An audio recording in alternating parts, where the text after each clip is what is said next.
Friends, ఈరోజు మనం కలియుగ యుగ పురుషుడు, కాలజ్ఞానం రచించిన గొప్ప మేధావి, సంఘ సంస్కర్త, కుల మతాలకు అతీతంగా జ్ఞానాన్ని పంచాలి అనే ఉద్దేశంతో సాక్షాత్ విష్ణుమూర్తి అవతారంగా భావించేటటువంటి శ్రీ మద్విరాట్ పోతులూరి వీరబ్రహ్మేంద్ర స్వాముల వారి నివాస గృహం నందుకు ఇవాళ మనం వచ్చున్నాము. నాకు ఇక్కడ ఆశ్చర్యంగా సన్నివేశం ఏంటంటే, ఒక్కసారి మీరు గమనించండి. ఇది ఆ బ్రహ్మంగారి స్వామి వారు వాళ్ళ భార్య బిడ్డల సమేతంగా ఎంతో కాలము ఈ ప్లేస్లో నివాసం ఏర్పరచుకుని ఉండడం జరిగింది. అయితే మీరు గమనించినట్లయితే ఒకసారి ముందుకు రండి. అప్పట్లోనే అంటే సుమారు ఒక 600 సంవత్సరాల క్రితము ఈ యొక్క డిజైన్ మీరు గమనించినట్లయితే ఏ విధమైన డిజైన్ని తన స్వహస్తాలతో బ్రహ్మంగారి స్వామి వడ్రంగి వృత్తి చేస్తూ ఉండేవారు. తన స్వహస్తాలతో ఏ విధంగా చెక్కారు చూడండి. 600 సంవత్సరాల క్రితమే ఈ విధమైన డిజైన్ని చెక్కడం జరిగింది. ఇంకా అద్భుతం ఏంటంటే, ఇక్కడ ద్వారానికి ద్వారపాలకులు, అంటే మనకి ఎప్పుడైనా గుడికి వెళ్తే మీరు గమనిస్తూ ఉంటారు, ఇక్కడ ద్వారపాలకులుగా దేవుళ్ళని సైతం అతని ఇంటిలోకి ఎవరన్నా ఇటువంటి శక్తులు కూడా అతని ఇంట్లోకి వెళ్లకుండా నివారించడానికి చూసారా, ఇటువంటి ద్వారపాలకులుగా ఇక్కడ ద్వారపాలకులు, అదేవిధంగా ఇటు ఒక ద్వారపాలకులు. తలుపు తీసుకున్నట్లయితే చూడండి ఫ్రెండ్స్, 600 సంవత్సరాలు, స్టిల్ 600 సంవత్సరాలైనా తలుపులు ఏ మాత్రము కూడా చెక్కు చెదరకుండా ఏ విధంగా ఉన్నాయో చూడండి ఫ్రెండ్స్. సో ఆ రోజు అప్పటి కళా నైపుణ్యం కానీ ఏ విధంగా ఉన్నది చూడండి ఫ్రెండ్స్. చిన్న మట్టితో మట్టి కొన్ని రాళ్ళని ఉపయోగించి ఈ విధమైన కట్టడాలు ఆ రోజులో స్వామివారు మరొకరి హెల్ప్ లేకుండా, ఒకరి సాయం లేకుండా తనంతటా తానుగా కష్టపడి ఇది కట్టుకోవడం జరిగింది. అదేవిధంగా చూడండి ఫ్రెండ్స్, ఒక మహానుభావుడు, ఒక దివ్యమూర్తి పాడిన తన పిల్లలతో ఎంతో చక్కగా ఆనందంగా గడిపిన ఈ మధురానుతమైన ప్రదేశాన్ని ఖచ్చితంగా ప్రతి ఒక్కరు దర్శించాలి, ప్రతి ఒక్కరు తరించాలి. ఇంత గొప్ప ప్లేసు, ఇంత గొప్ప నాణ్యమైన ఈ ప్లేస్కి మనకు రావటం మన జన్మ అదృష్టం అని చెప్పుకోవాలి.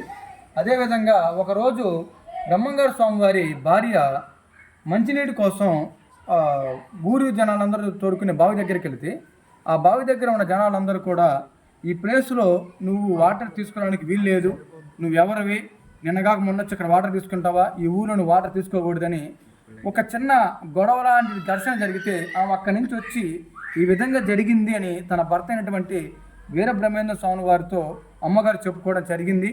ఈ మాట విని వీరబ్రహ్మేంద్ర స్వాముల వారు ఒక్క రాత్రిలో జింక కొమ్ముతో, ఒక్క రాత్రిలో జింక కొమ్ముతో బావిని తవ్వడం జరిగింది. ఇది చూడండి ఫ్రెండ్స్, ఇప్పుడు మనం చూస్తున్న ఈ బావి శ్రీ మద్విరాట్ పోతులూరి వీరబ్రహ్మేంద్ర స్వాముల వారు ఒక్క రాత్రిలో తవ్వడం జరిగింది. ఒక్కసారి చూడండి ఫ్రెండ్స్, సాధారణ మానవుడికైతే ఇది ఈ విధంగా అయ్యే పని కాదు.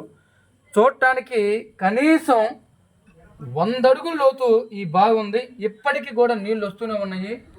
ఇంత అమోఘమైన బావి, అందులోనూ మట్టి కాదు, ఇది రాయిని జింక కొమ్ముతో తొలిచి, ఒక కొండని ఏ విధంగా కుక్కులేడితో మనం తొలుస్తామో ఆ విధంగా రాయిని తొలిచి, ఒకసారి చూపించండి, రాయిని తొలిచి ఆ బావిని తవ్వటం అనేది అసలు చాలా గొప్ప విషయం. అది ఒక్క రాత్రి అనేది చాలా గొప్ప విషయంగా చెప్పచ్చు. ఇది ఎంతో అదృష్టం ఉంటే కానీ మనం చూడలేం. ఒక్కసారి చూడండి ఫ్రెండ్స్, ఈ బావి అనేది చూడండి, 100 అడుగుల లోతు బావిని కలియుగ ప్రత్యక్ష చేయనటువంటి శ్రీ మద్విరాట్ పోతులూరి వీరబ్రహ్మేంద్ర స్వామి వారు తవ్వటం జరిగింది. ఒక్క రాత్రిలో తవ్వడం జరిగింది. ఇంకా ఇటువైపు ఇంకో గేట్ని కానీ మనం గమనిస్తే, ఒకసారి ముందుకు రండి, ఇటు మరొక డిజైన్. అసలు 600 సంవత్సరాల క్రితము ఎటువంటి లెంత్ కానీ విడ్త్ కానీ ఏ తేడా లేకుండా ఒకే విధమైన డిజైన్ రావటం అనేది చాలా గొప్ప విషయం.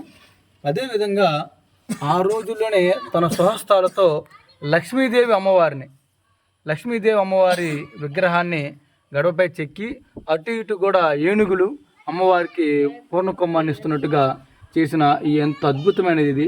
చూడండి ఫ్రెండ్స్, అసలుకి అమ్మవారు నిజంగానే ఇక్కడ ఉందా అన్నట్టు పొట్టొచ్చినట్టుగా కళ్ళు కానీ ఆ ముక్కు కానీ ఆ నోరు కానీ తీర్చిదిద్దిన విధానం సూపరు.